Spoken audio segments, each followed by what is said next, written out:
രസകരമായിട്ട് പറയുന്നുണ്ട്, മഹാദേവനെ മാനസ സരസിൽ കൊണ്ടിട്ടു വന്ന 2 ദിവസം. എന്തിനാണ്? ഒന്ന് കുതിര ഇളകി പോണ്ടേ ഭസ്മൊക്കെ, യുഗങ്ങളുടെ പഴക്കമുള്ള ഭസ്മൊക്കെയാണ്.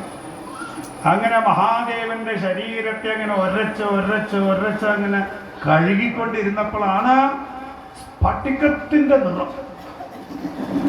ഈ ആൾക്കാരുടെ ധാരണ എന്താണെന്ന് ചോദിച്ചാൽ മഹാദേവൻ കറുത്തതാണെന്നാണ്. ചിലവര് വന്ന് പറയാറുണ്ട്, ഈ നമ്മുടെ നാട്ടിലുണ്ടല്ലോ ചിലവർക്ക് ഈ വായെടുത്താൽ അവര് ദ്രാവിഡനും ആര്യനും എന്നൊക്കെ പറഞ്ഞ് അവർണനും സവർണനും എന്നൊക്കെ പറഞ്ഞ് പ്രഭാഷണം ചെയ്യും. ഈ ശാസ്ത്രബോധമില്ലാത്തവരാണ്. ഈ ആര്യ സംസ്കാരം ദ്രാവിഡ സംസ്കാരം എന്നൊക്കെ പറഞ്ഞ് രാവണനെ ദ്രാവിഡന്മാരുടെ ആളായിട്ടും രാമനെ ആര്യന്മാരൊക്കെ ആക്കി എന്തൊക്കെയാണ് നമ്മുടെ നാട്ടിലെ പുരോഗമനവാദികള് കൊണ്ടുവരുന്നത്. ഒരു ഡോക്ടർ കഴിഞ്ഞ വായനയ്ക്ക് വന്നപ്പോൾ പറഞ്ഞു, ഈ ദ്രാവിഡന്മാരുടെ ദൈവമാണ് ശിവൻ. ആ ശിവന് പൂണൂലില്ലാത്ത ശിവനെ ഉണ്ട്. അതെന്താ അങ്ങനെ? മാത്രമല്ല ആര്യന്മാരുടെ ദൈവം ശിവൻ കറുത്തതായത് എന്താണ്? ഞാൻ ചോദിച്ചു, ഈ ആര്യന്മാരുടെ ദൈവമാണ് രുദ്രൻ എന്ന് ആരാ പറഞ്ഞത്? ഇനി അതൊക്കെ പോട്ടെ, ശിവൻ കറുത്തതാണെന്ന് നിങ്ങളോട് ആരാ പറഞ്ഞത്? ഞാൻ പറഞ്ഞു, ശിവൻ കറുത്തതല്ല. കൈലാസേ കമനീയ രത്നഖചിതേ കൽപദ്രുമൂലേ സ്ഥിതം കർപ്പൂരസ്ഫടികേന്തു സുന്ദരതനം കാത്യായനി സേവിതം. സ്ഫടികത്തിന്റെ നിറമാണ്. മഹാദേവനെ പോലെ വെളുപ്പ് ലോകത്താർക്കില്ലാണ്. ഇന്നും അവിചാരിതമായിട്ട് ചിലവര് കൈലാസത്തിൽ ഇങ്ങനെ വെളുത്ത് തൂട്ടത്ത് യോഗീശ്വരനെ കണ്ടിട്ടുണ്ട് എന്ന് അവരുടെ അനുഭവക്കുറിപ്പിൽ പറയുന്നുണ്ട്. ചില യോഗീശ്വരന്മാര് മഞ്ഞുമാവലിൽ അങ്ങനെ തപസ് ചെയ്തുകൊണ്ടിരിക്കുമ്പോൾ ഇങ്ങനെ ഒരു ആള് പെട്ടെന്ന് വന്ന് പോയതായിട്ടൊക്കെ അവർ പറയുന്നുണ്ട്. അത് വിഭ്രാന്തിയാണോ എന്നറിയില്ല. അങ്ങനെ മഹാദേവൻ കറുത്തതാണെന്ന് ആര് പറഞ്ഞു? ആര്യന്മാരുടെ ദൈവം വെളുത്തതാണെന്ന് ആര് പറഞ്ഞു? ആര്യന്മാരുടെ ദൈവമല്ലേ വിഷ്ണു. വിഷ്ണു കറുത്തതാണ്, കൃഷ്ണൻ കറുത്തതാണ്, അർജുനൻ കറുത്തതാണ്, ഗൗരി മാതാവ് അതും കറുത്തതാണ്. നിങ്ങൾ ആർക്ക് വേണ്ടിയിട്ടാണ് കറുപ്പും വെളുപ്പും എന്ന് പറഞ്ഞ് ആൾക്കാരെ തെറ്റിക്കാൻ നോക്കുന്നത്? നിറത്തിന്റെ അടിസ്ഥാനത്തിൽ ഒന്നുമല്ല നമ്മളിവിടെ ജീവിച്ചു വരുന്നത്. ഭാരതീയരെ സംബന്ധിച്ച്, ഹൈന്ദവരെ സംബന്ധിച്ച് ഒരു പുസ്തകത്തെയും പ്രമാണമാക്കിയിട്ടല്ല ജീവിക്കുന്നത്. നിങ്ങൾ സ്വയം ആലോചിച്ച് നോക്കും. നിങ്ങൾ കാലത്ത് എഴുന്നേറ്റിട്ട് ഏതെങ്കിലും ഒരു പുസ്തകത്തെ പ്രമാണമാക്കിയിട്ടാണോ ജീവിക്കുന്നത്? അല്ല. നമുക്ക് നമ്മുടേതായ ഒരു ജീവിത ശൈലിയുണ്ട്, അതങ്ങനെ പോകുന്നു എന്നല്ലാതെ കണ്ട് ഏതെങ്കിലും ഒരു പുസ്തകം നമ്മുടെ ജീവിതത്തെ എന്തെങ്കിലും അടിച്ചേൽപ്പിക്കുന്നുണ്ടോ എന്ന് ചോദിച്ചാൽ ഇല്ല എന്ന് തന്നെ വേണം പറയാൻ. ഇങ്ങനെ മഹാദേവനെ കുളിപ്പിച്ച് ആ സ്ഫടികത്തിന്റെ നിറത്തോടു കൂടിയിട്ട് മഹാദേവനെങ്ങനെ വന്ന് മഹാദേവന്റെ ജടയൊക്കെ മുറിച്ച് മനോഹരമായ കിരീടം ധരിപ്പിച്ച് ആ രത്നാഭരണങ്ങളും ഒക്കെ അങ്ങോട്ട് അണിയിച്ചു കഴിഞ്ഞപ്പോൾ ആ മഹാദേവന്റെ ആകാര സൗഷ്ഠവത്തെ വടിവ് കണ്ട് മഹാവിഷ്ണു വരെ മോഹിച്ചു വന്നു. മന്മഥൻ തല താഴ്ത്തി. കാരണം മന്മഥനായിട്ടാണ് മഹാദേവന്റെ നിൽപ്പ്. ആരാണ് മഹാദേവനെ മോഹിക്കാത്തത് എന്നതാണ്. അങ്ങനെ മഹാദേവനെ സർവദേവന്മാരോടുകൂടി സർവാലങ്കാര വിഭൂഷിതനായി നേരെ ഹിമാലയത്തിലേക്ക് എത്തി. തുടർന്ന് ഹിമാലയം ഇവരെയൊക്കെ വേണ്ട പോലെ പൂജിച്ച് ഔഷധിപ്രസ്ഥം എന്ന സ്ഥലത്ത് കൊണ്ട് ആനയിച്ച് ഇരുത്തി. പൂർണ്ണ കുംഭങ്ങളോട് കൂടിയിട്ടാണ് മഹാദേവനെ ഇതാ സ്വീകരിച്ചത്. അവിടെയൊക്കെ നാദസ്വരവും കൊമ്പും കൊഴലും ധാരാളം നെയ്വിളക്കുകളും ആ സന്ദർഭത്തിൽ ഇതാ കത്തിച്ചു. തുടർന്ന് ദേവിയെ അലങ്കരിപ്പിക്കാൻ തുടങ്ങി. മനോഹരമായ പട്ടുവസ്ത്രങ്ങൾ ധരിപ്പിച്ച് ആ അമ്മയെ മംഗല്യയുക്തയാക്കി. ദേവിയുടെ കരിനീല വേണിയില് പാരിജാതപ്പൂക്കള് ഇന്ദ്രപത്നി വന്ന് ചൂടിപ്പിച്ചു. തിരുനെറ്റിയിലെ ദേവകന്യകമാര് മനോഹരമായ കുങ്കുമപ്പൊട്ട് അണിയിച്ചു. ആ നീലവിലോചനങ്ങളിൽ മഷി എഴുതിച്ച് ആ കണ്ണുകളെ അതിമനോഹരമാക്കി, വിടർന്ന താരകം പോലെയാക്കി. താമരത്തണ്ട് പോലുള്ള നീണ്ട കൈകളിൽ മനോഹരമായ കങ്കണങ്ങള്, വൈരത്തെ കൊണ്ടുള്ള തോടകള്, പുഷ്യരാഗം കൊണ്ട് നിർമ്മിച്ചതായ മനോഹരമായ നാസികാഭരണം, അതൊക്കെ തന്നെ അണിയിച്ചു. കുണ്ടലങ്ങൾ അണിയിച്ചു. പിന്നെ അരപ്പട്ട പ്രത്യേകമായിട്ട് തയ്യാറാക്കി.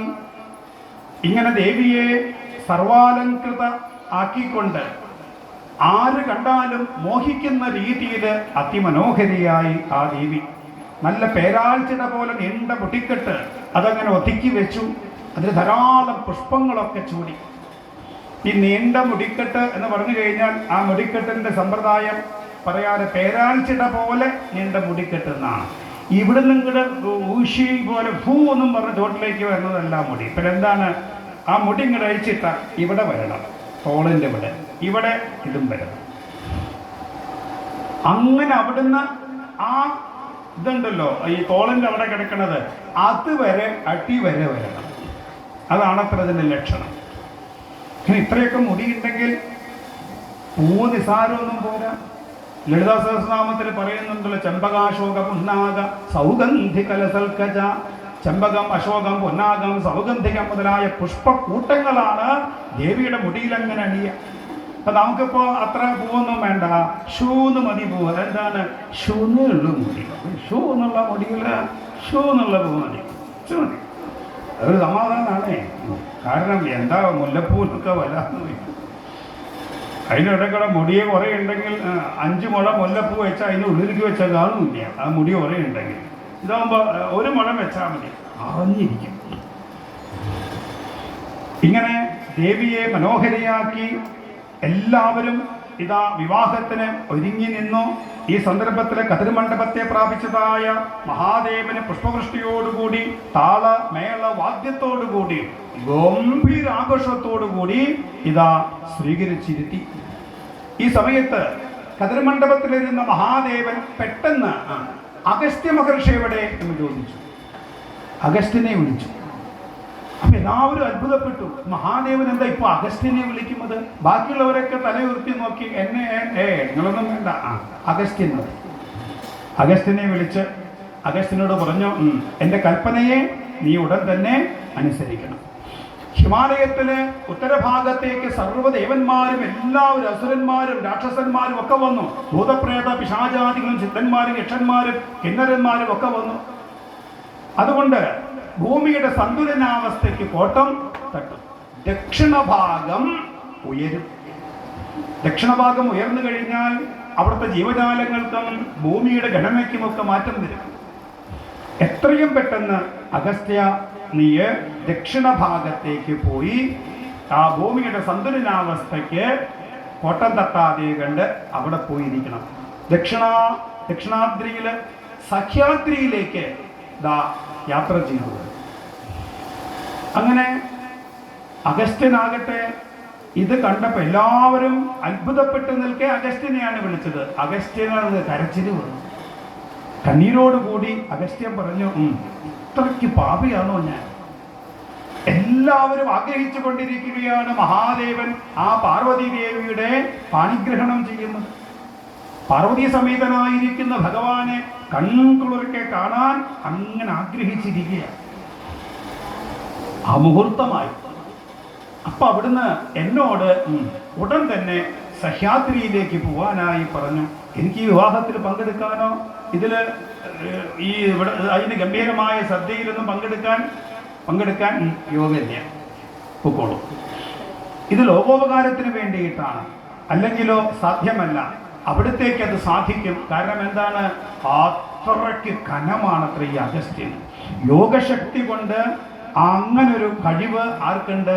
അഗസ്ത്യ മഹർഷിക്കുണ്ട്. അത് മഹാദേവന് അറിയാം. 1000 പഞ്ഞിക്കെട്ട് ഒരു ഭാഗത്ത് വെച്ചു, ഒരു കട്ട സ്വർണം ഇപ്പുറത്ത് വെച്ചു.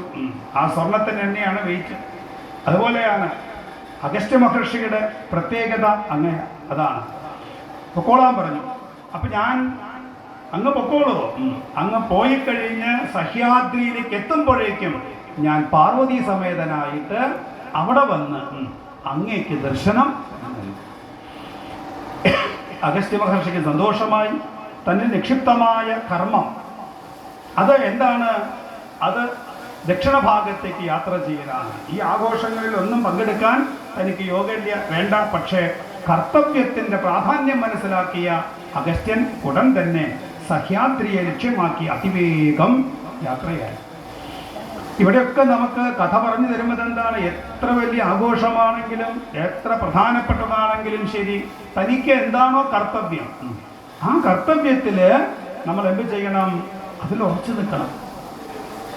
അല്ലാതെ കണ്ട് അവിടെ കല്യാണമാണ്, അതാണ്, ഇതാണ്, അതുകൊണ്ട് തൽക്കാലം പോണില്ല എന്ന് പറഞ്ഞാൽ പറ്റില്ല. ചിലപ്പോൾ ജോലി സ്ഥലത്ത് നിർബന്ധമായിട്ട് എത്തേണ്ടി വരും. നമുക്കൊരു വലിയൊരു പരിപാടിയുണ്ട്. ഏതാ നമുക്ക് വേണ്ടത്? നമ്മുടെ ഉത്തരവാദിത്തം എന്താണ്? ആ ജോലി സ്ഥലത്ത് പോയി ചെയ്യേണ്ട കാര്യങ്ങൾ ചെയ്യുക. അതിനു വേണ്ടി നിലകൊള്ളണം. അപ്പൊ കർത്തവ്യബോധത്തെ മനസ്സിലാക്കി പ്രവർത്തിക്കാൻ സാധിക്കണം. ബാക്കിയുള്ള കാര്യങ്ങളൊക്കെ എന്ത് ചെയ്യണം? മാറ്റിവെക്കേണ്ടി വരേണ്ട സമയത്ത് അത് മാറ്റിവെക്കാൻ നമുക്ക് സാധിക്കണം. ഇങ്ങനെ അഗസ്ത്യ മഹർഷി അവിടെ ചെന്നു. അവിടുന്ന് ആ ദക്ഷിണഭാഗത്തേക്ക് പ്രവേശിക്കുന്ന സമയത്ത് ആ ഗിരിഭാഗത്തിന് അഗസ്ത്യകൂടം എന്ന പേരിൽ പ്രസിദ്ധമാകും എന്ന് പറഞ്ഞ് അനുഗ്രഹവും കൊടുത്തു. അപ്പോഴേക്കും വിവാഹത്തിൻ്റെ മുഹൂർത്തമായി. സർവരും ഇതാ അവിടെ വന്നു.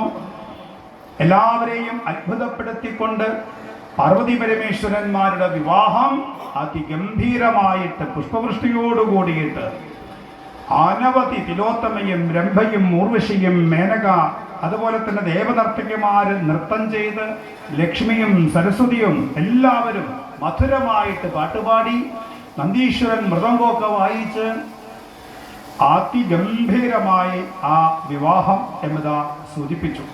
അതിനുശേഷം നവദമ്പതിമാരെ പൊന്നാണയങ്ങളെ കൊണ്ട് അഭിഷേകം കഴിച്ച് മഹാദേവന്റെ പാദം പാലുകൊണ്ട് കഴുകി. ഈ സന്ദർഭത്തിൽ രതിദേവി പരമേശ്വര പാദത്തെ നമസ്കരിച്ചു. എന്നിട്ട് പറഞ്ഞു, ഭർത്താവിനെ അനങ്കനാക്കി. ആ ഭർത്താവിൻ്റെ ത്യാഗമാണ് വിവാഹത്തിനൊക്കെ കാരണം. എനിക്ക് ഭർത്താവിനെ തിരിച്ച് തരണം. ഇതുകൊണ്ടാണ് നമുക്ക് ഈ വിവാഹമൊക്കെ കഴിഞ്ഞിരിക്കുമ്പോൾ, ഇനിയിപ്പോൾ സുബ്രഹ്മണ്യ സ്വാമിയുടെ വിവാഹമുണ്ട്, ഈ വള്ളി ഈ ദേവസേന സമേതനായിട്ടിരിക്കുന്ന ആ സന്ദർഭത്തിൽ എന്തെന്ത് ആഗ്രഹമാണോ നമുക്കുള്ളത്, ആ ആഗ്രഹത്തെ പ്രാർത്ഥിച്ച സഫലമാകുമെന്നാണ്. രതിദേവിയോട് ബ്രഹ്മാവ് പറഞ്ഞു, ഇപ്പൊ പോയി ചെന്ന് പ്രാർത്ഥിച്ചാൽ മതി. കാരണം സമയമാണ്. പാർവതി ദേവിയോട് കൂടി അനവധി കാലത്തെ തപസ്സിന്റെ ഫലമായിട്ട് കിട്ടിയതാണ്. ആ ഏറ്റവും സന്തോഷമായിട്ടിരിക്കുന്ന സമയത്ത് ചോദിക്കണം, കിട്ടും.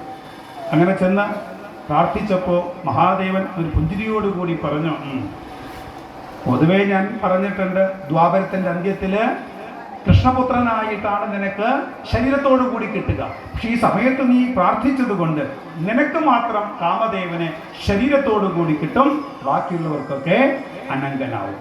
കാരണം നിനക്ക് മാത്രമേ നിന്റെ ഭർത്താവിനെ കാണാൻ സാധിക്കൂ. അങ്ങനെ ഒരു വരം അവിടെ കിട്ടിയെന്നാണ്. എന്തായാലും ആ സന്ദർഭം ഗംഭീരമായി. രതിദേവി എന്തെന്നില്ലാത്ത സന്തോഷത്തോടുകൂടി ബ്രഹ്മാവിനെ നോക്കി തൊഴുതു. എൻ്റെ കാര്യം സഫലമായി. അങ്ങനെ എല്ലാവരെയും ഭഗവാൻ ആ സന്ദർഭത്തിൽ ഇതാ അനുഗ്രഹിച്ചു. വിവാഹം കഴിഞ്ഞ് ആദ്യം പോയത് എവിടേക്കാ? ആദ്യം പോയത് അഗസ്ത്യകൂടത്തിലേക്കാണ്. അവർ ആദ്യത്തെ യാത്ര. അവിടെ ചെന്ന് അഗസ്ത്യന്റെ മുമ്പിൽ ആ വിവാഹോചിത വേഷത്തോടുകൂടി പ്രത്യക്ഷപ്പെട്ട് അഗസ്ത്യനെ അനുഗ്രഹിച്ചു. ഇതാണ് ഈശ്വരത്വം എന്ന് പറഞ്ഞാൽ. ഒരു വാക്ക് കൊടുത്താൽ ആ വാക്ക് ഉടൻ തന്നെ പാലിക്കും. അത് മറക്കലില്ല. കാരണം എന്താണ്? അത് അപ്പം തന്നെ ചെയ്തു കൊടുക്കും ഭഗവാൻ. ഇത്തരത്തിൽ അതിനുശേഷം പിന്നീട് ഇവരെല്ലാവരും കൈലാസത്തിലേക്ക് യാത്രയായി. ആ പാർവതീദേവിയുടെ വിയോഗം അത് സഹിക്കാൻ പറ്റാത്തതായിരുന്നു. ഹിമാലയത്തിലെ പുൽക്കുട്ടികൾ പോലും കരഞ്ഞു എന്നാണ്. മാനുകൾ തുള്ളിച്ചാട്ടം നിർത്തി, മയിലുകൾ പീലി വിടർത്തിയാട്ടം നിർത്തി. പ്രകൃതി തന്നെ നിശ്ചലമായി. ആ പ്രകൃതീശ്വരിയായ പാർവതീദേവിയുടെ വിയോഗം സഹിക്കാൻ പറ്റാതെ കണ്ട് അതിശയോക്തമാണെങ്കിലും ശരി, ആ പാറകളിൽ നിന്ന് കണ്ണീര് വീണു എന്നാണ്. അങ്ങനെ ആ പാർവതീദേവി കൈലാസത്തിലേക്ക് യാത്രയാകുന്നു. ശിവപുരാണത്തിൽ ഇവിടെ ഈ അരുന്ധതി മുതലായവരൊക്കെ കൂടി വന്ന് പതിവ്രതാധർമ്മത്തെ ഉപദേശിക്കുന്നുണ്ട്. അത് ഗംഭീരമാണ് ആ പതിവ്രതാധർമ്മം.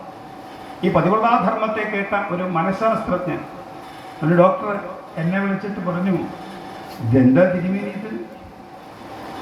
ഇതെന്തൊരു ശാസ്ത്രമാണ്, എന്നെ വല്ലാതെ കൊണ്ട് അത്ഭുതപ്പെടുത്തുന്നു. ഞാൻ പഠിച്ച ഓരോ ശാസ്ത്രത്തിലും അല്ലെങ്കിൽ പഠിച്ചതിലൊന്നിലും ഇത്രയ്ക്ക് ഗംഭീരമായിട്ട് പറയുന്നത്. എങ്ങനെയാണ്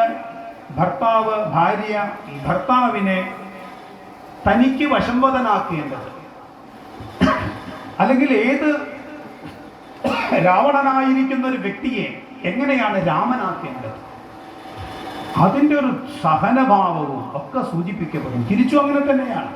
ഈ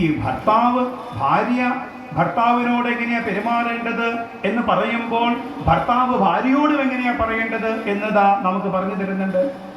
എപ്പോഴാണോ ഈ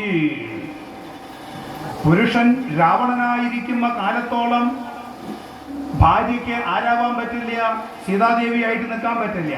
ആ രാവണനെ രാമനാക്കണം. രാമനാവാൻ തയ്യാറല്ല, സാധ്യമല്ലെങ്കിൽ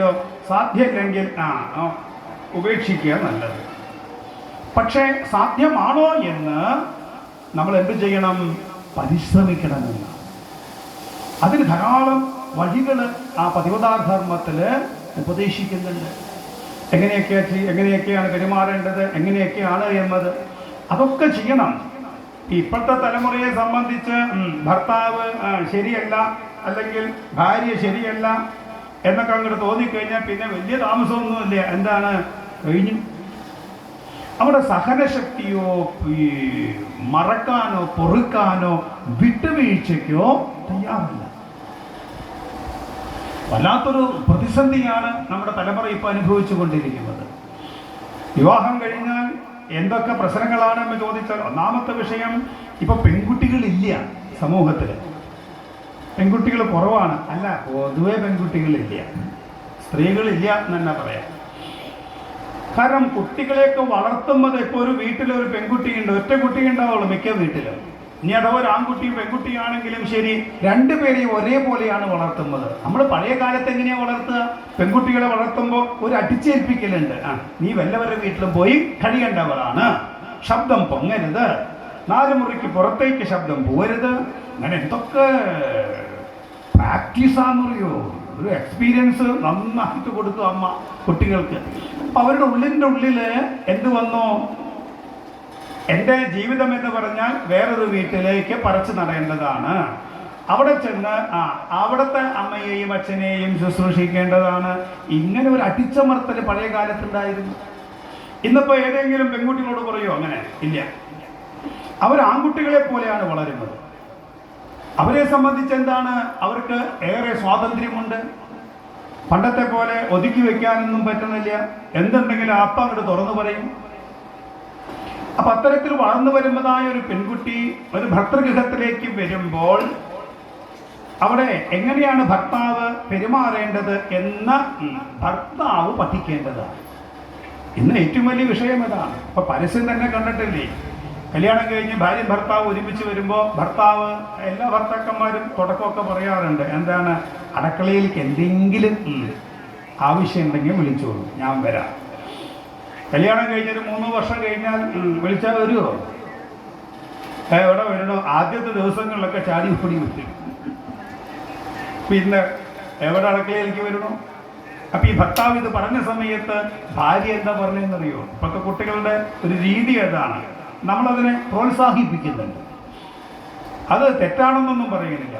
ആ പെൺകുട്ടി പറഞ്ഞത് ഇങ്ങനെയാണ്, പാത്രം നിങ്ങൾ കഴുകിക്കൊണ്ടിരിക്കുമ്പോൾ നിങ്ങൾക്ക് എന്തെങ്കിലും സഹായം വേണമെങ്കിൽ എന്നോട് ചോദിച്ചോളൂ. ഭർത്താവ് ഞാൻ അടുക്കളയിൽ കയറിയാൽ പാത്രം നിങ്ങൾ കഴുകണം, പാത്രം നിങ്ങൾ കഴുകിയാൽ ഞാൻ അടുക്കളയിൽ കയറും, എല്ലാം എന്നെ കൊണ്ട് പറ്റുമെന്ന് വിചാരിക്കണ്ട. ഇനിയിപ്പോൾ കാലൊക്കെ അങ്ങനെയാണ്. നിങ്ങൾക്ക് കല്യാണം കഴിക്കാൻ വരുമ്പോൾ സ്ത്രീകൾ പറയും, എന്താണ്, ആദ്യത്തെ പ്രസവം ചെയ്യേണ്ടി വരും. വേണമെങ്കിൽ കല്യാണം കഴിച്ചാൽ മതി, വേണമെങ്കിൽ രണ്ടാമത്തെ ഞാൻ. ആണുങ്ങൾക്കും പ്രസവിക്കാനുള്ള ടെക്നോളജിയൊക്കെ വളർന്നു വന്നു. അപ്പോൾ ഇനി ഒക്കെ അങ്ങനെയാണ്. കാലക്രമേണ വേദവ്യാസ മഹർഷി പുരാണത്തിൽ എഴുതി വെച്ചിട്ടുണ്ട്, കലികാലത്തിന്റെ അവസാനമാവുമ്പോഴേക്കും സ്ത്രീകൾക്ക് മുടി വളർത്താൻ താല്പര്യമുണ്ടാവില്ല, അവർ കഴുത്ത് വെച്ച് മുടി വെട്ടും. അതുപോലെ തന്നെ ആഭരണങ്ങൾ ധരിക്കാൻ താല്പര്യമുണ്ടാവില്ല, അവർക്ക് ഇറുകിയ വസ്ത്രം ധരിക്കാനാണ് കൂടുതൽ താല്പര്യം. ജീൻസ്, ഇത് പഴയകാലത്ത് ശരീരഭാഗമൊക്കെ പുറത്ത് കാണുക എന്ന് പറഞ്ഞാൽ സ്ത്രീകൾക്ക് ഭയങ്കര ലജ്ജയാണ്. ഇപ്പൊ കാണാണ്ടാവുമ്പോൾ അവർക്ക് ലജ്ജ, അയ്യോ ഒക്കെ മുടി കിട്ടും. പുരുഷന്മാരുടെ സ്ഥിതി നേരെ തിരിയും. എന്താണ്? അവർ മുടി നീട്ടി വളർത്തും, ആഭരണങ്ങൾ അണിയാൻ തുടങ്ങും, ലൂസ് ഡ്രസ്സ് ഇടാൻ തുടങ്ങും. കാലക്രമേണ ഈ നൈറ്റിയൊക്കെ പുരുഷന്മാരിടും. കാരണം പുരുഷന്മാരൊക്കെ ഉള്ളതാ, അത് വേറെ പണിയൊന്നുമില്ല, വീട്ടിലിരിക്കലാണ്, ജോലിയൊക്കെ സ്ത്രീകളാണ്. അവർക്ക് വിദ്യാഭ്യാസമുണ്ട്, അവർ ജോലിക്ക് പോകുന്ന കാലത്ത് ഇവർക്ക് പ്രത്യേകിച്ച് പണിയൊന്നുമില്ല.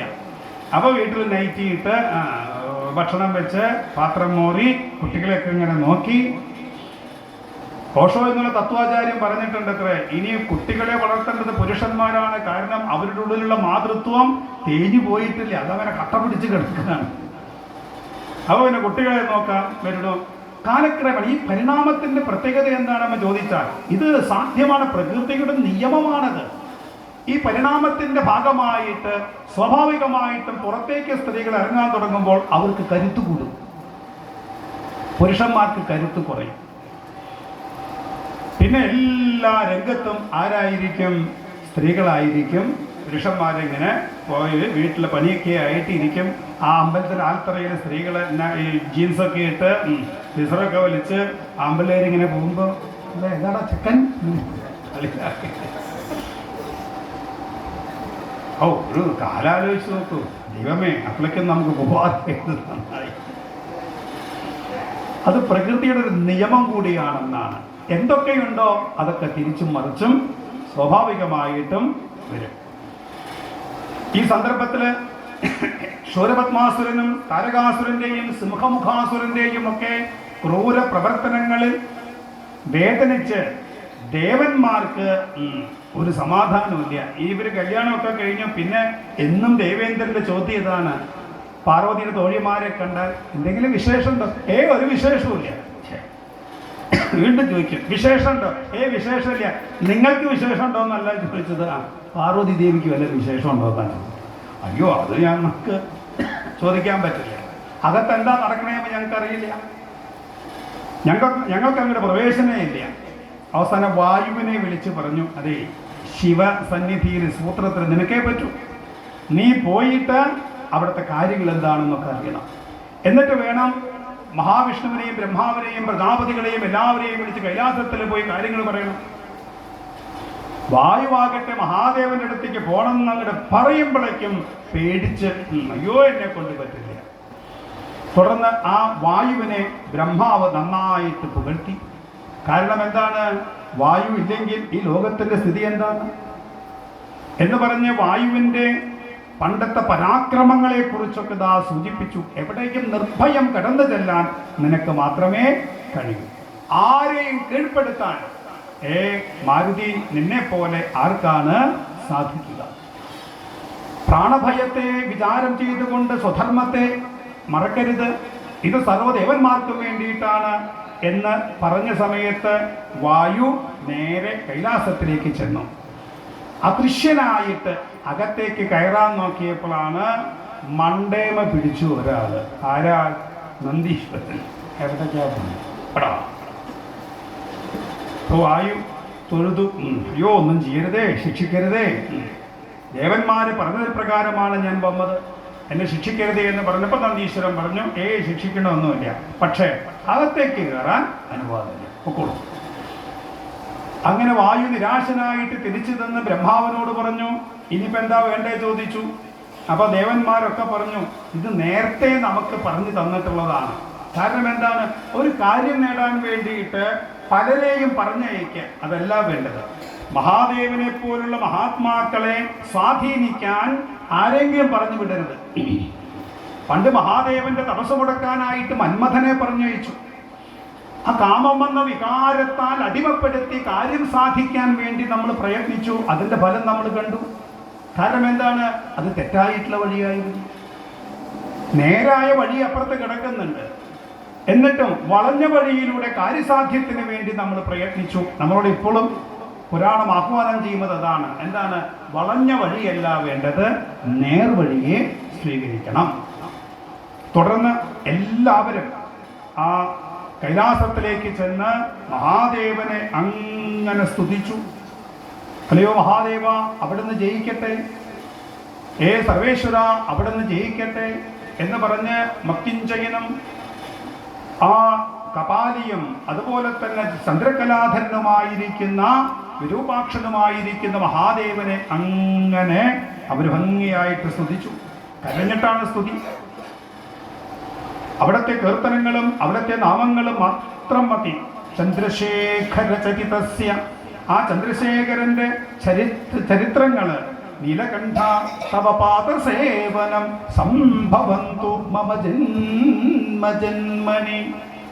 ശങ്കരസ്യ ചരിതാഃ കഥാരസം ചന്ദ്രശേഖര ഗുണാനുകീർത്തനം സംഭവന്തു മമ ജന്മജന്മനി, രൂപം ദേഹി യശോ ദേഹി ഭോഗം ദേഹി ച ശങ്കര, ഭുക്തിമുക്തി പ്രദേ ഗൃഹീതാർഘം നമോസ്തുതേ, ശിവേ ഭക്തി ശിവേ ഭക്തി ശിവേ ഭക്തി ഭവേ ഭവേ, അന്യഥാ ശരണം നാസ്തി ത്വമേവ ശരണം മമ.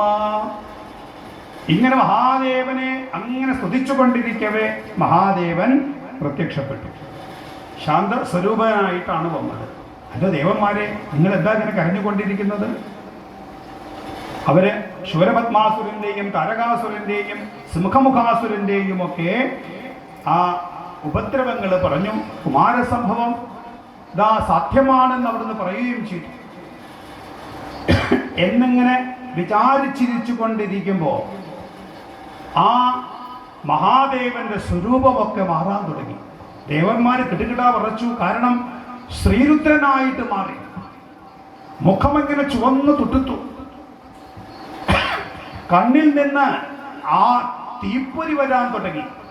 ജടാധരന്റെ മനോഹരമായ ജട അഴിഞ്ഞു വീണു. ആ ജടയൊക്കെ അഴിഞ്ഞു വീണ് കത്തുന്ന കണ്ണോടുകൂടിയിട്ട് ശ്രീരുദ്രനെ കണ്ടപ്പോൾ ദേവന്മാര് കിടന്ന് വിറയ്ക്കാൻ തുടങ്ങി. അപ്പോഴേക്കും ആകാശം ഇരുണ്ടു. കാർമേഘങ്ങൾ പരസ്പരം കൂട്ടിമുട്ടി മിന്നൽ പിണറുകളുണ്ടായി. വലിയ ശബ്ദമുണ്ടായി. സമുദ്രങ്ങൾ ആർത്തു ഇരമ്പാൻ തുടങ്ങി. ഗ്രഹങ്ങൾക്ക് സ്ഥാനം തെറ്റി പരസ്പരം കൂട്ടിയിടിച്ച് ഉൽക്കാപാതമുണ്ടായി. ഇതൊക്കെ കണ്ട് ദേവന്മാര് എന്ത് സംഭവിക്കും എന്ന് വിചാരിച്ചു. യോഗികളും മഹാത്മാക്കളും പരമഹംസന്മാരും മാത്രം കണ്ടതായ മഹാദേവന്റെ ആ മുഖങ്ങൾ ഓരോന്നായിട്ട് അവിടെ പ്രത്യക്ഷപ്പെട്ടു. 5 മുഖങ്ങള് ദേവന്മാരൊക്കെ കണ്ടിട്ടുണ്ട്. ആരും കാണാത്തതായ യോഗീശ്വരന്മാർ മാത്രം ദർശിച്ചതായ അധോമുഖം 6 മുഖം അവിടെ പ്രത്യക്ഷപ്പെട്ടു. ആ 6 മുഖത്തിൽ നിന്ന് അനവധി അഗ്നിസ്ഫുലിംഗങ്ങൾ പുറത്തേക്ക് ഇങ്ങനെ ഒഴുകാൻ തുടങ്ങി. സർവ്വതരാചരങ്ങളെയും അത് ചൂണ്ടുപിടിപ്പിച്ചു. ദേവന്മാരിങ്ങനെ പിന്നോക്കം പോവാൻ തുടങ്ങി. കാരണം അവർക്ക് ഈ സ്വരൂപം കാണാൻ സാധിക്കുന്നില്ല. പാർവതി ദേവി അത് കണ്ട് ഇറങ്ങി ഓടിയെന്നാണ്. അയ്യോ, ഇതെന്താ സംഭവിക്കണമെന്ന് അറിയില്ല. ഇറങ്ങി ഓടുമ്പോ സമയത്ത് ആ പാതാരവിന്ദത്തിൽ ധരിച്ചതായ നവരത്ന ചിലമ്പുകള് തട്ടി ചിതറി അതിൽ നിന്ന് 9 നവരത്നങ്ങൾ ഇതാ പുറത്തേക്ക് വരും. അതൊക്കെ കന്യകകളായി തീർന്നു എന്നതാ സൂചിപ്പിക്കപ്പെടുന്നു. ഇങ്ങനെ മഹാദേവന്റെ ആ ഭയാനക സ്വരൂപം കൊണ്ട് ദേവന്മാര് പിന്നോക്കം നിൽക്കവേ ആ 6 മുഖത്തിൽ നിന്ന് 6 അഗ്നി പുറത്തേക്ക് വന്ന് അത് ഒരുമിച്ച് ഒരൊറ്റ അഗ്നിയാണ്. മഹാദേവൻ ഉടൻ തന്നെ ദേവന്മാരോട് പറഞ്ഞു, എത്രയും പെട്ടെന്ന് ഈ അഗ്നിയെ കൊണ്ടുപോയി ഇതാ ഗംഗയിൽ സ്ഥാപിക്കണം എന്ന് പറഞ്ഞു. 6 തേജോവദനങ്ങളിൽ നിന്നും ജ്വലന ഭീമാകാരനായിട്ട് ദർശിക്കപ്പെട്ടതായ ആ അഗ്നിയെ ദേവന്മാര് പറഞ്ഞു, അയ്യോ ഞങ്ങൾക്ക് താങ്ങാൻ സാധ്യമല്ല, എങ്ങനെ ഞങ്ങളത് പിടിക്കും? അവിടുത്തെ ഒരു മുഖത്തിന്റെ അഗ്നി പോലും ഞങ്ങൾക്ക് സഹിക്കാൻ പറ്റുന്നില്ല. അതിന്റെ ഇടയിലാണ് 6 മുഖത്തെ അഗ്നി ഒരുമിച്ചിട്ടുള്ള അഗ്നിയെയും കൊണ്ടുപോകണം ദേവന്മാര്. തുടർന്ന് മഹാദേവൻ പറഞ്ഞു, അതിനുള്ള ശക്തിയെ ഞാൻ നിങ്ങൾക്ക് തരണു എന്ന് പറഞ്ഞ് ആ അഗ്നി തേജസ് ദുർനിരീക്ഷം എന്നാണ്, നോക്കാൻ പോലും സാധിക്കാത്തതായ 6 അഗ്നികളെ ഒരുമിപ്പിച്ച് അത് നേരെ വായുവിൻ്റെ കയ്യിൽ കൊടുത്തു. അവിടെ നിന്ന് അഗ്നി അത് ആദ്യം സ്വീകരിച്ച് പിന്നെ വായുവിന് കൊടുത്ത് ഇവർ ഈ അഗ്നിയും കയ്യിൽ തോളത്തേന്തിയിട്ടാണ് ഇത് കൊണ്ടുപോകുന്നത്. അഗ്നി ദേവന്മാരൊക്കെ പിന്നാലെ ഹരഹര മഹാദേവ ഹരഹര മഹാദേവ എന്നും പറഞ്ഞ് അഗ്നി കുറച്ചു ദൂരം വന്നപ്പോഴേക്ക് അഗ്നി പറഞ്ഞു, വായു ഭഗവാനെ എനിക്ക് വയ്യാട്ടോ, പിടിച്ചോളൂ. പിടിച്ചു.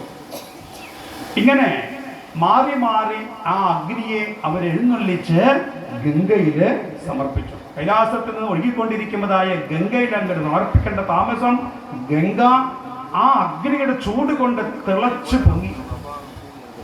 അവിടെ നിന്ന് അതങ്ങനെ ഒഴുകി വന്ന് ശരവണ പൊയ്കയില് എത്തി. ഇങ്ങനെ ആ ശരവണ പൊയ്കയില് ലോകക്ഷേമത്തിന് വേണ്ടി എല്ലാവരെയും അത്ഭുതപ്പെടുത്തിക്കൊണ്ട് അത് മനോഹരനായ ഒരു ശിശുവായിട്ട് മാറി.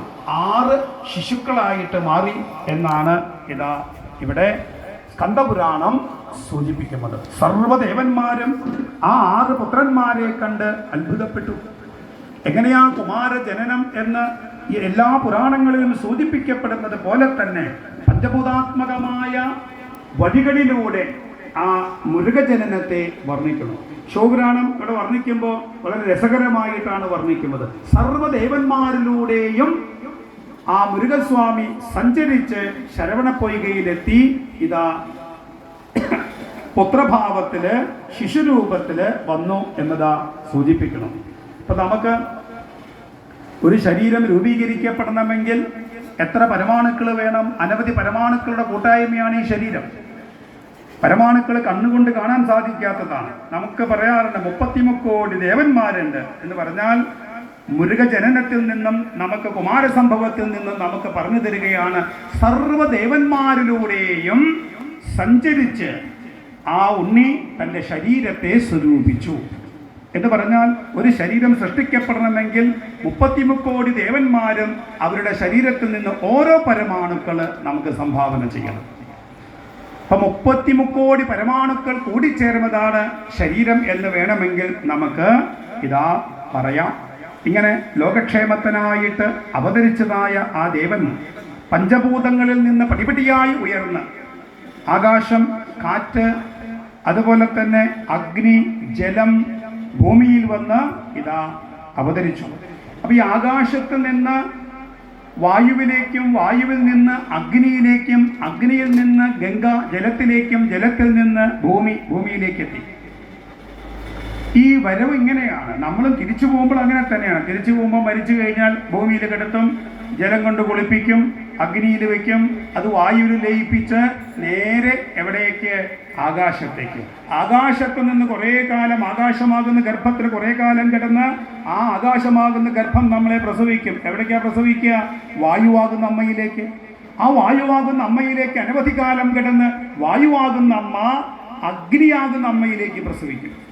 അഗ്നിയുടെ ഗർഭഗൃഹത്തിലാണ് കുറച്ചു കാലം. പിന്നെ ആ അഗ്നിയായ അമ്മ പാകമാകുമ്പോൾ നമ്മളെ പ്രസവിക്കും. എവിടേക്കാ പ്രസവിക്കുക? ജലത്തിലേക്ക് പ്രസവിക്കും. ആ ജലമാകുന്ന അമ്മയുടെ ഗർഭഗേഹത്തിൽ കുറേ കാലം കിടന്ന് മണ്ണിലേക്ക് നമ്മൾ വരും. ആ മണ്ണിലത് വിത്തായിട്ട്, ഫലമായിട്ട്, അത് ബീജമായിട്ട് സ്ത്രീ ഗുഹായാം പ്രവിഷ്ടം. ഓരോ മനുഷ്യ ജനനത്തിലും, ഓരോ ജനനത്തിലും നമ്മുടെ അമ്മമാരൊക്കെ പ്രതീക്ഷിക്കും. കാരണം ഞങ്ങൾക്ക് വേണ്ടി ഇവൻ നിലകൊള്ളും. ഭൂമിയാകുന്ന, മണ്ണാകുന്ന അമ്മ പ്രതീക്ഷിക്കും, ഞങ്ങളെ സംരക്ഷിക്കാൻ ഇവൻ വരും. വായുവാകുന്ന അമ്മ പ്രതീക്ഷിക്കും, ഓരോ ജനനത്തിലും ഞങ്ങളെ സംരക്ഷിക്കാൻ ഇവൻ ഉണ്ടാകും. അഗ്നിയാകുന്ന അമ്മയും പ്രതീക്ഷിക്കും, വായുവാകുന്ന അമ്മയും പ്രതീക്ഷിക്കും, ആകാശമാകുന്ന അമ്മയും പ്രതീക്ഷിക്കും. എല്ലാ പ്രതീക്ഷകളെയും തകിടം മറിച്ചുകൊണ്ടാണ് പിന്നെ നമ്മുടെ ജീവിതം. എത്ര അമ്മയുണ്ട് എന്ന് ചോദിച്ചാൽ എന്ത് പറയണം? പഞ്ചഭൂതമായ അമ്മയുണ്ട്, അപ്പുറത്തുണ്ട്. പ്രസവിച്ചതായ അമ്മ ഒന്നുണ്ട്. ഇങ്ങനെ എത്രയോ അമ്മമാരിലൂടെയാണ്, എത്രയോ ഗർഭപാത്രത്തിലൂടെയാണ് ഞാൻ ഇവിടെ വന്നത്. എല്ലാ അമ്മമാരുടെയും പ്രതീക്ഷകളെ തകർത്താണ് നമ്മുടെ ജീവിതം. ഇങ്ങനെ ശരവണപ്പൊയ്കയിൽ അതിമനോഹരനായ ആ കുമാരസംഭവത്തെ ദേവന്മാർ ദർശിച്ചു. കാർത്തികമാരെ ഹൃദയത്തിൽ സ്മരിച്ചു. ആ കാർത്തികമാര് കന്യകമാർ 6 പേരും പ്രത്യക്ഷപ്പെട്ടു. മഹാവിഷ്ണു കന്യകമാരെ ഈ സംരക്ഷണത്തിനായിട്ട് ഈ കാർത്തിക ദേവിമാരെ ഇതാ ഏൽപ്പിച്ചു. പിന്നെ ആ 6 സുന്ദരന്മാരുടെ ബാലലീലകളൊക്കെയാണ് വർണ്ണിക്കുന്നത്. വളരെ രസകരമായിട്ട് സ്കന്ദപുരാണം വർണ്ണിക്കുന്നുണ്ട്. ഒരു ശിവകുമാരൻ അങ്ങനെ കളിച്ചുകൊണ്ടിരിക്കും, മറ്റൊരു ശിവകുമാരൻ എന്തെങ്കിലും പാടും, ഒരാൾ താളം പിടിക്കും, ഒരാൾ നൃത്തം വയ്ക്കും. ഇങ്ങനെ 6 പേരുടെയും ആ ലീലകൾ കണ്ട് ദേവന്മാര് അവരുടെ ദുഃഖങ്ങളൊക്കെ മറന്നു. ആ ഉണ്ണിയുടെ മനോഹര സ്വരൂപവും ബാലലീലയും കണ്ട് അവരുടെ ഹൃദയത്തിലുണ്ടായ ആനന്ദത്തിന് കണക്കില്ല. ഏതൊരു അസുരപീഡ ഏറ്റിട്ടാണോ ഞങ്ങൾ ദുരിതമനുഭവിക്കുന്നത്, അതൊന്നും അവർക്ക് ഓർമ്മയുണ്ടായില്ല എന്നതാ സൂചിപ്പിക്കണം. അങ്ങനെ ആ മുരുക ലീലകളിൽ അവരങ്ങനെ മയങ്ങി നിന്നു. ഇത് കേവലം ശിവബാലകനല്ല, ആര് തന്നെയാണ്, മഹാദേവൻ തന്നെയാണ് എന്നവര് ഉറപ്പിച്ചു. ഈ സന്ദർഭത്തിൽ ശൂരപത്മാസുരന്റെ കൊട്ടാരത്തിലും അവരുടെ പുരികളിലുമൊക്കെ തന്നെ അനവധി അപശകുനങ്ങൾ കാണാൻ തുടങ്ങി. അവർക്ക് തന്നെ മനസ്സിലായി എന്തോ അപകടം ഉണ്ട് എന്നതാ ബോധ്യപ്പെട്ടു. ഇത്തരത്തിൽ ആ ശ്രീ മുരുകസ്വാമിയുടെ മനോഹരമായ ലീലകളാണ് ഇനി നമുക്ക് കേൾക്കേണ്ടത്. ബാലമുരുകനായി പിന്നീട് കൈലാസത്തിലേക്ക് ഇതാ കൂട്ടിക്കൊണ്ടുവന്ന് ആ പാർവതീദേവി 6 പേരെയും ഒരുമിച്ച് ആലിംഗനം ചെയ്തപ്പോൾ ഒന്നായി തീർന്നതായ കഥകളും മുരുകനാമത്തിൻ്റെ അർത്ഥങ്ങളും ഒക്കെ വർണ്ണിച്ച് ഇവിടുന്ന് അങ്ങോട്ട് ഇനി ആ ദേവസേനാധിപനായിട്ട് മുരുകസ്വാമിയെ അഭിഷേകം ചെയ്ത് ശൂരപത്മാസുര വധത്തിനായിട്ട് ആ മുരുകസ്വാമിയുടെ യാത്രയാണ് ഇനി നമുക്ക് കാണേണ്ടത്. ഗംഭീര യാത്രയാണ്. ഓരോരോ വഴികളിലൂടെ യാത്ര ചെയ്ത് അതിൻ്റെ ഭൂമിശാസ്ത്രത്തെ വർണ്ണിച്ച് ഓരോ ദിക്കിൽ വിശ്രമിക്കുന്ന സമയത്ത് അതൊക്കെ പ്രധാനപ്പെട്ടതായ മുരുകാലയങ്ങളായിട്ട് മാറിയതും ഒക്കെ നമുക്കിതാ വിസ്തരിച്ച് വർണ്ണിച്ചു തരികയാണ്. അതൊക്കെ കേൾക്കാൻ നമുക്ക് സാധിക്കട്ടെ എന്നതാ ഈ സന്ദർഭത്തിൽ പ്രാർത്ഥിക്കണോ. കീർത്തനം പാടി മധ്യാഹ്ന പാരായണം ഇതാ സുബ്രഹ്മണ്യസ്വാമിയുടെ തൃപാദത്തിന് സമർപ്പിക്കുകയാണ്. ഇന്ന് വൈകുന്നേരം യജ്ഞശാലയിൽ വിദ്യാഗോപാലാർച്ചനയാണ്. ആ വിദ്യാഗോപാലാർച്ചനയിൽ